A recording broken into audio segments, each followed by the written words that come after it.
Hey there, everyone. My name is Nikhil Bendre, and welcome to episode 2 of A Peek into People Ops, our series where we'll be sitting down with some awesome HR leaders and discussing their personal thoughts on HR and their perceptions about people ops. So this time we're joined by leadership advisor and content creator, Chris Williams. Chris has an incredible professional background, including his time as the VP of HR at Microsoft. We really appreciate you taking the time to chat with us, Chris, so thank you so much for joining us. Thank you. It's wonderful to be here. Alrighty, let's just go ahead and jump right in. First off, I want to start by, as we just mentioned, you held a prominent position in People Ops at Microsoft. Would you mind telling me a little bit about your career journey and how you got to that point?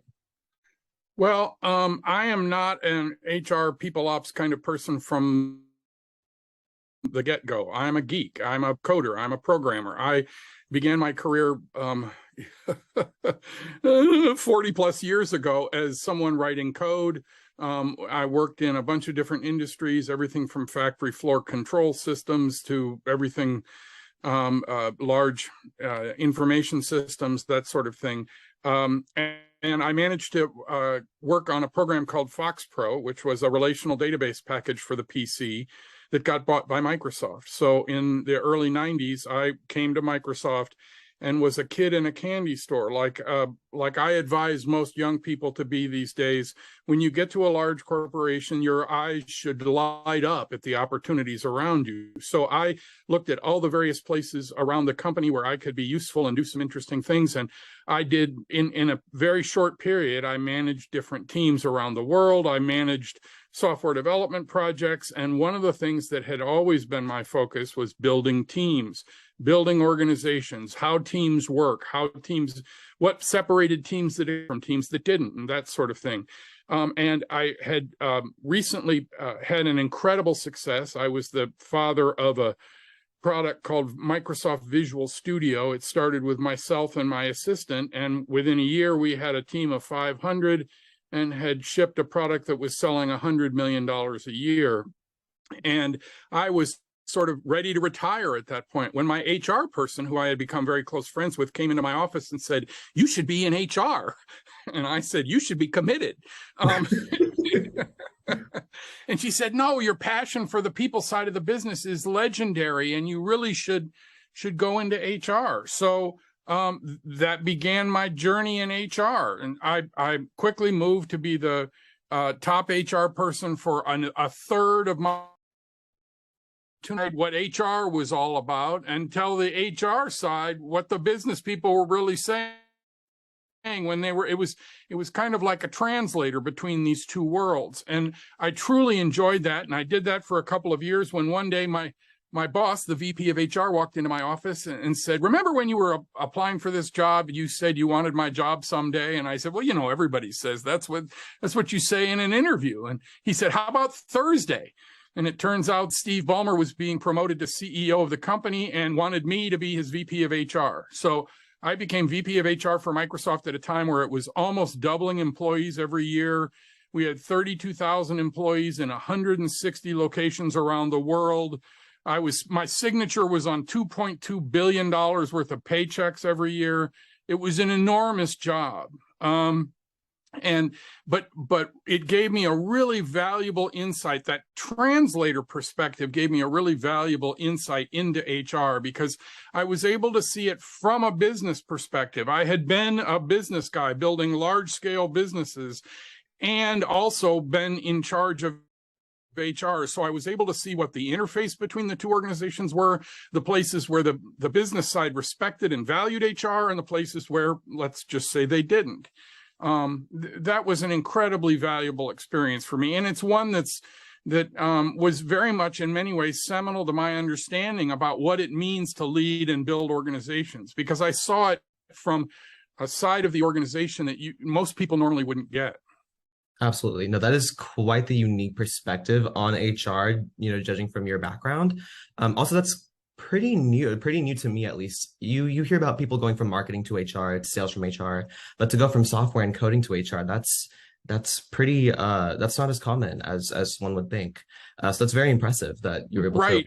And Microsoft, well, but to Microsoft's credit, the company was always really interested in getting interesting perspectives on things. So, for example, we hired for program management, we frequently hired people with degrees in philosophy or degrees in the humanities or that sort of thing, even in very technical positions, because what they were really looking for was perspective and insight and thought and learning. And it really wasn't so much about, do you have the, do you know the skill at the moment? It was about, are you a smart, passionate person who can learn something? And to Microsoft's credit, I think they really looked at the man who preceded me as VP of HR had been one of the people who was responsible for Microsoft's networking business. So he too had followed that same path I followed, which was this very technical to HR perspective. And I think it's one of the issues I see in many HR organizations is that it's all HR born and bred, and they have this one HR perspective on what the business is like. And I think that, it's later in your conversation that you wanted to talk about, but I think that's one of the things that gives HR a disadvantage when they're sitting around the table at the C-suite, for example. It gives them a disadvantage to not have a business perspective, to not know what exactly it means to run and operate a business unit, and how HR can provide value and where HR really isn't going to give them much added value. And I think that's a place where many HR teams fall short, is that they don't have that bigger perspective into what it means to really be a business. It also, I'm sorry to keep rambling, but it also gives them a disadvantage when it comes time to resource allocation. One of the biggest problems that most HR organizations suffer is they suffer a shortage of resources. They don't get the money they need to develop the software they need. They don't get the people, the head count they need. They're always shortchanged resources. And I think some of that comes from when you're sitting at the C-suite table, and there's the chief marketing officer and the chief sales or revenue officer and the chief product officer and the chief people officer, and they're all sitting around the table, and the company's trying to divide up the limited resources they have. The chief people officer comes up short because it's very difficult for them to explain how they provide value. And every organization says, oh, people are our most important asset, but they don't invest in them as much as they do to the product or to the marketing or because those people can very clearly say, you give me marketing dollars, I will give you sales, right? They can very clearly say, you give me product development, I will give you dollars, I will give you a product. Say that to the HR people, we'll give you training dollars, and they'll say, we'll make your people better. Well, what does that mean, right? So around that table, they're at a disadvantage. So that's actually a perfect segue into our next question. As you just mentioned, HR professionals do have difficulty convincing leadership to invest into people ops and HR tech and anything really to propel that department forward. So do you have, with your experience, any specific steps HR professionals can take to make business cases for HR more convincing? Well, the key thing is, and it's a little bit of a rub for me, the key thing is to create partners in the business organization. When you go to make those requests for resources, you need to have people on your team helping you to make that. In other words, you need the chief people or the chief product person, or at least somebody in the product organization, to say, yes, I'm the training and leadership development they want to do is crucial to my organization. You need the sales people, the marketing people to do that. And one of the things that has happened in the last, dozen or so years is this tendency in HR for people to call themselves, HR business partners, which is really interesting because that's a title that HR has given themselves. It's not a title that they have in many ways earned by being a true partner with the business. So again, they will sit down with their client, who is the product person or the marketing person or the salesperson, and they really need to figure out what they can do specifically to be a partner in that organization, how they can work with that person to lay out a plan for, if we do this kind of development of your people, these are the specific results you will see. So that when it comes time to go leverage and lobby for those resources, it's not just the HR person saying, this is going to be cool, this is going to be great, this is what we're going to do for your people, but it's the business person who's also standing next to them going, yes, I need that badly, this is what I need for my people, right? So they got to get an ally, because it's very difficult to make fuzzy business cases out of the kinds of things that HR does. You cannot say, look, I'm going to take your director and send them to some class or course or put them through, and they will come out a different human being on the other side. That's just not how people work. But the product person can do that. They can say, if you give me X million dollars, I will have a product at the end of the day, right? But the HR people can't do that. So they need to lobby and get support from their peers in the business line organizations to go allocate or to lobby for resources. Absolutely. That is fantastic advice. But shifting gears a little bit to your TikTok page, a lot of your content is around leadership advice. Obviously, you're a leadership advisor. So now I want to ask you, out of all of your insights on your TikTok page, or even you may not have published yet, what would you say is the most important thing for corporate leaders to keep in mind while managing their teams? Absolutely. The most important thing is for leaders to remember that people are very frequently not driven by some of the things they think they are. They're not driven. Some people are driven by money. That is true. But most people are driven by wanting to participate in something that is worth doing. They want to wake up tomorrow morning and feel like they're making a difference, whether it's in the people ops world or whether it's in the product world or whether it's in, they want to wake up and feel like they're doing something. And one of the places I find many leaders fall down on is they have a vision for what the project or product or whatever they're going to be doing, whatever the objective is for your organization. They have a vision in their head, but they don't communicate it well enough. They don't talk about it enough. They don't make it the primary focus for their organization. A clear, crisp vision for what you're trying to do in your organization. And I don't care whether it's the entire corporation or whether it's the product side of the business, the HR side. I don't care whether it's your little tiny team that's doing nothing but managing accounts payable. You need a vision for that organization that says, this is what we're trying to accomplish. These are the exact steps we're going to take to get there. This is what it's going to look like, so that everybody can not only be aligned, but point to that, call each other out on it when you're not making progress towards it. You can better hire people because you've got a vision. It's easier to hire someone when you can say, this is what this organization is trying to do. Don't you want to be a part of it? It's easier to performance manage people. You're not headed towards the same vision that I am, so it's a problem. Having this clear, crisp vision for what you're trying to accomplish in your organization and using it all the time, communicating it, holding people accountable for it, talking, every single decision made with that vision in mind. If you do that, it completely changes the way the organization works. And that, to me, is the most important thing for all leaders to keep in mind. Absolutely.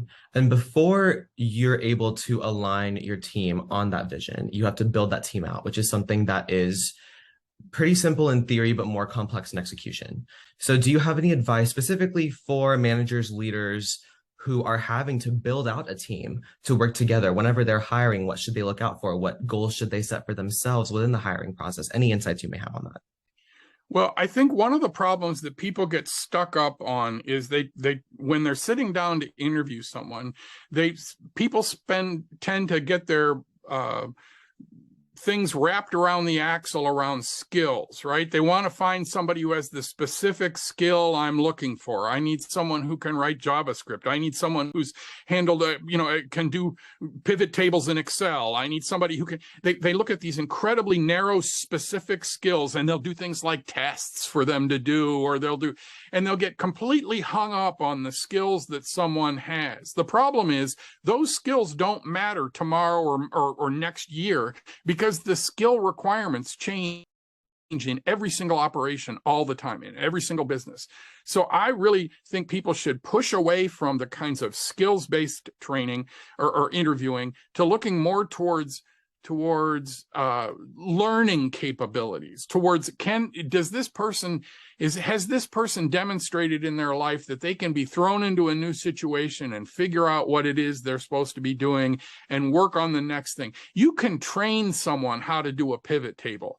It's very difficult to train someone how to be passionate and a learner and wanting to better themselves and better their knowledge in the organization.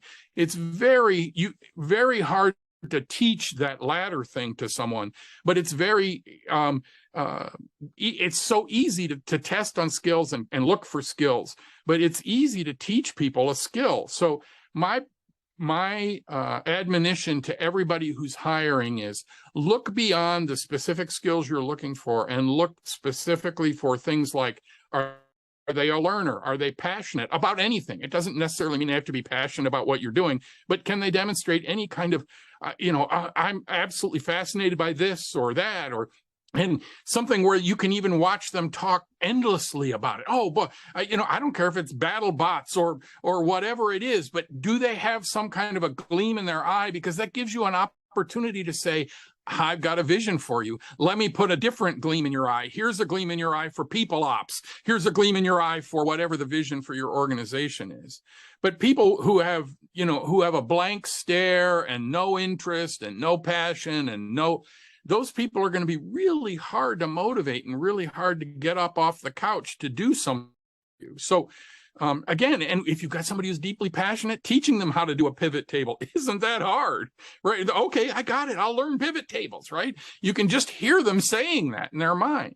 But if you have someone who's not, one of the things Microsoft has always been really good at is taking people who don't necessarily have, as I said, we had philosophy majors who were outstanding program managers and people with Greek studies degrees who were doing deeply technical projects because they were learners, they were thoughtful, they were smart, they were and that's what I think people should look for when you're building out your team. What you want is a great group of people that you really can get excited together about something on.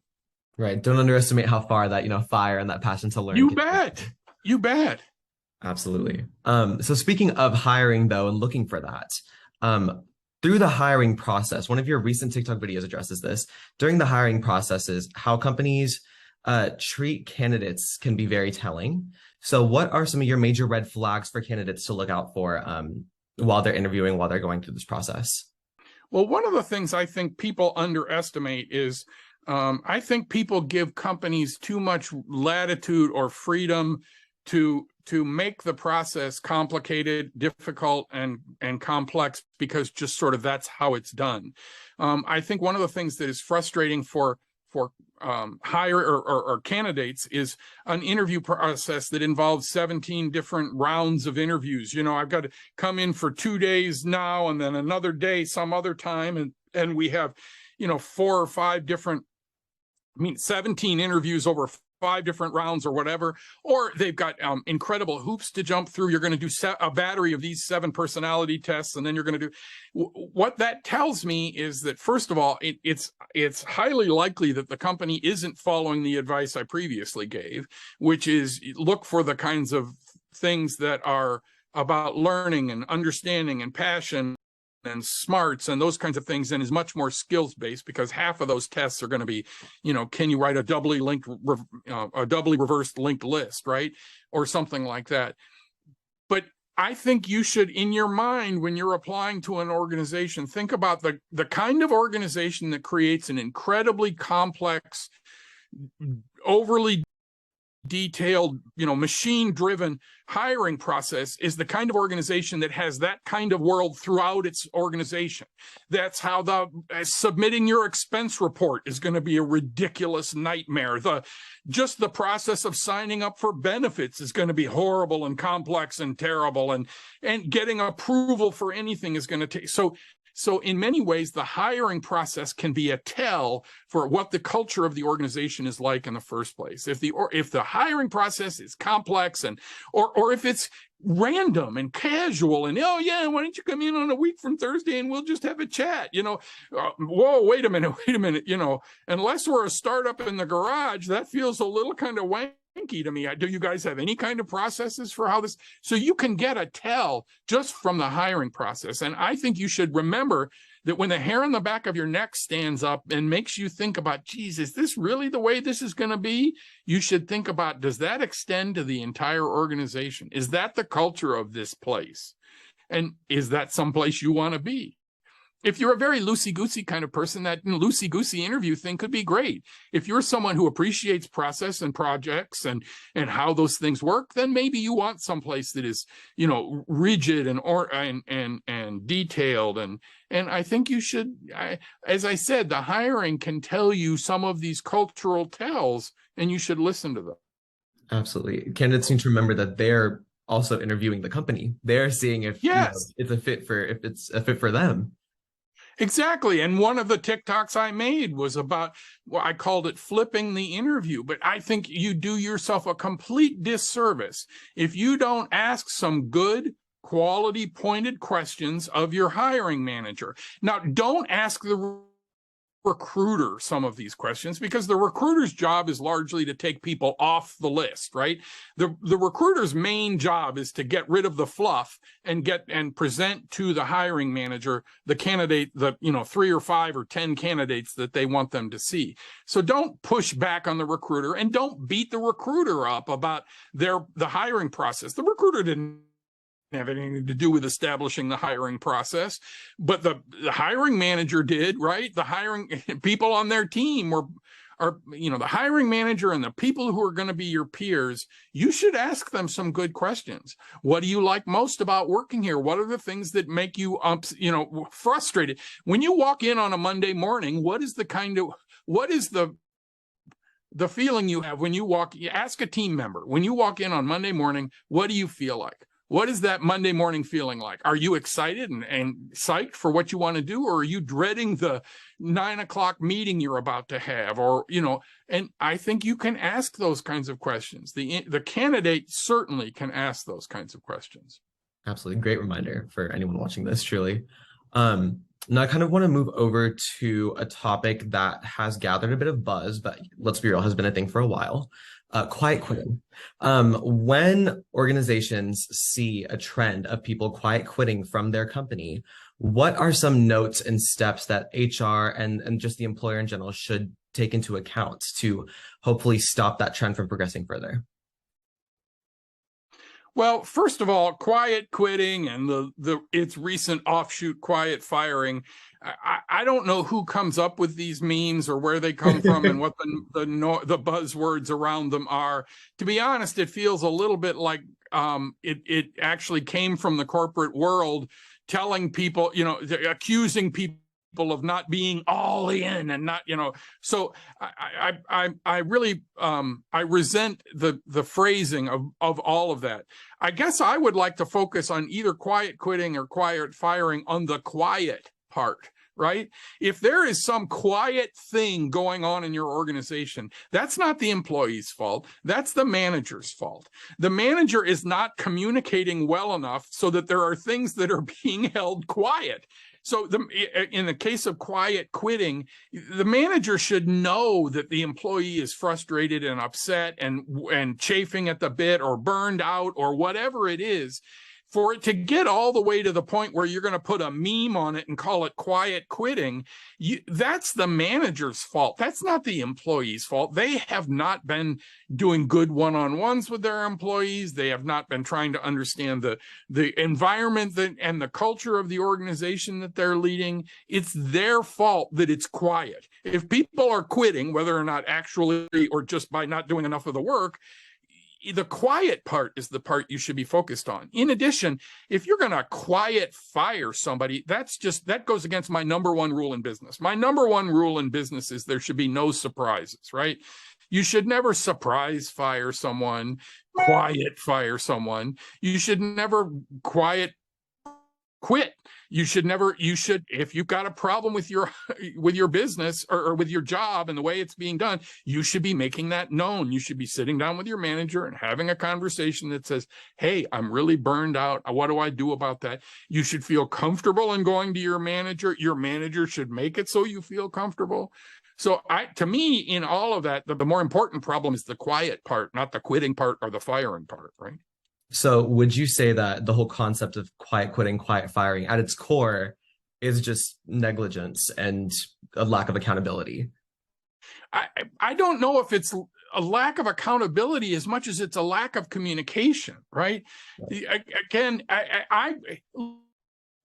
look, some jobs are frustrating. Some jobs are prone to burnout. Yet some jobs are boring or terrible. I mean, right? But at least you need to have a conversation about what that job is. You need to figure out, okay, you know what? This job is mundane, and you know what we're going to do? We're going to have you work really hard on that for the next 3 weeks or the 3 months or what.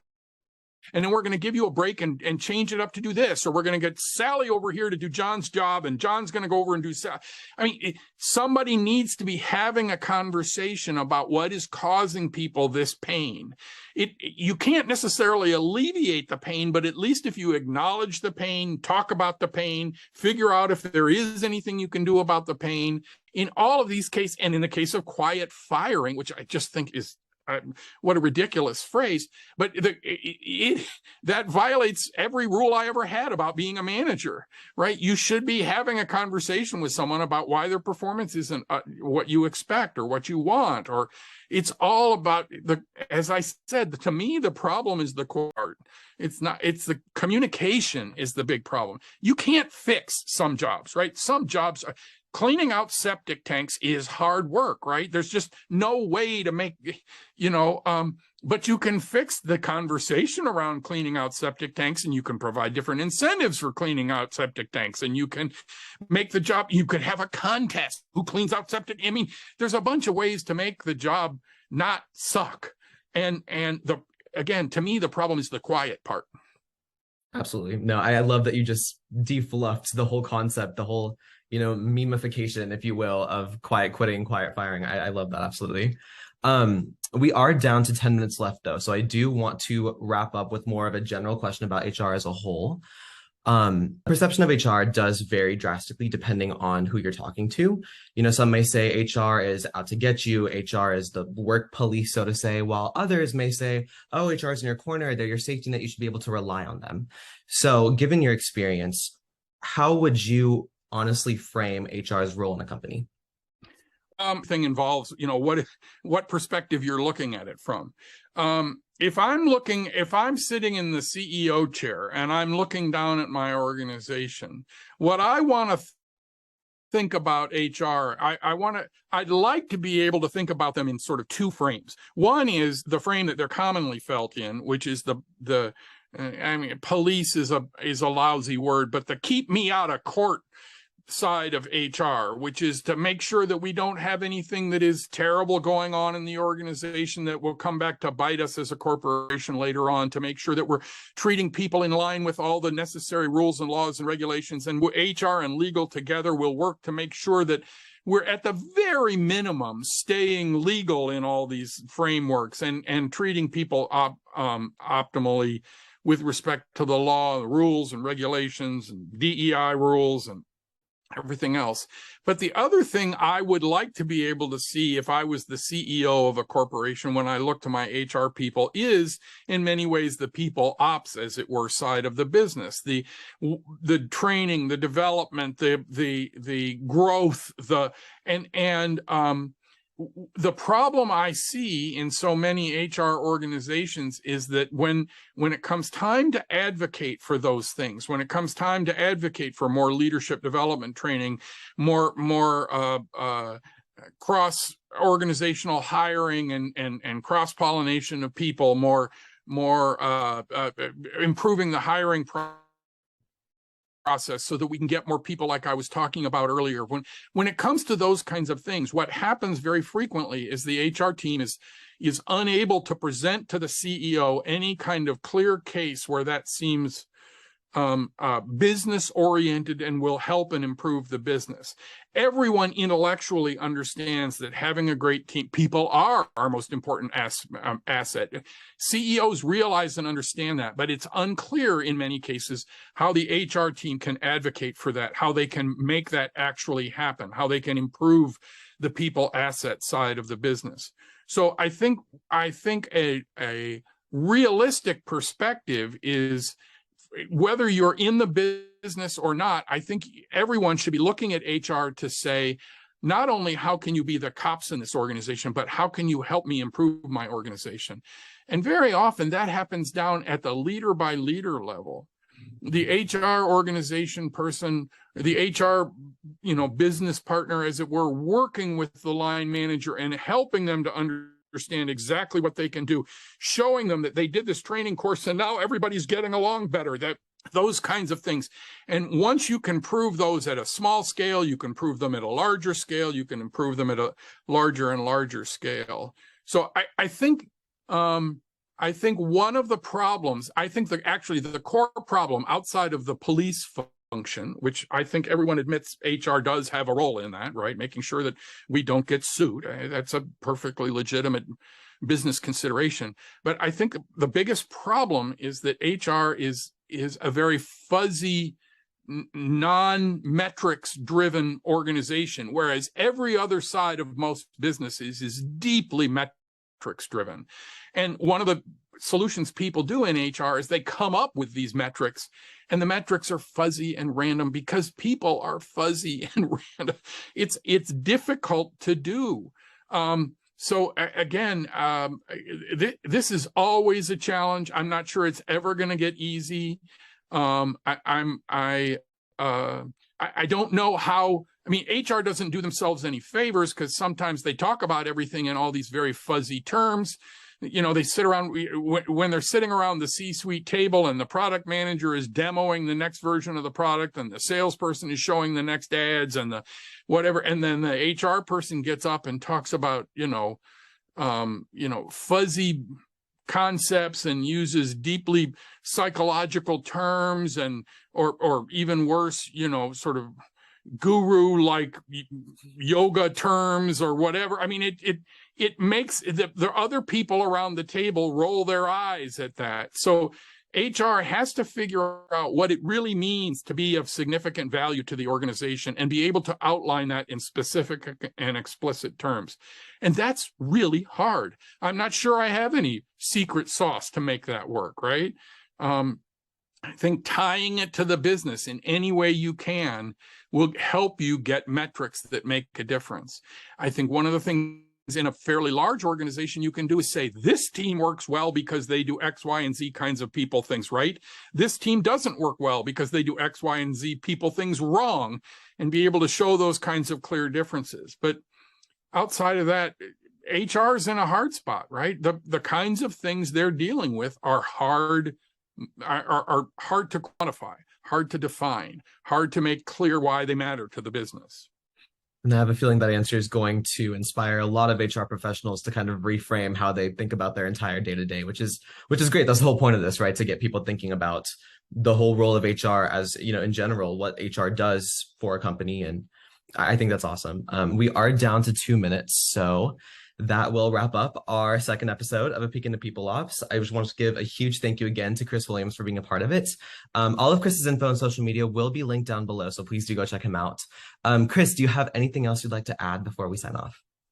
I am absolutely excited that you're doing this. I think this is a wonderful opportunity for people to get a bunch of different perspectives into people ops, and I think it's great that you're doing it. Thank you for inviting me on. Thank you for being a part of it. I really cannot thank you enough. And to everyone watching at home, thank you so much for watching. Have a great rest of your day, night, whenever you're watching this, and we will see you next time.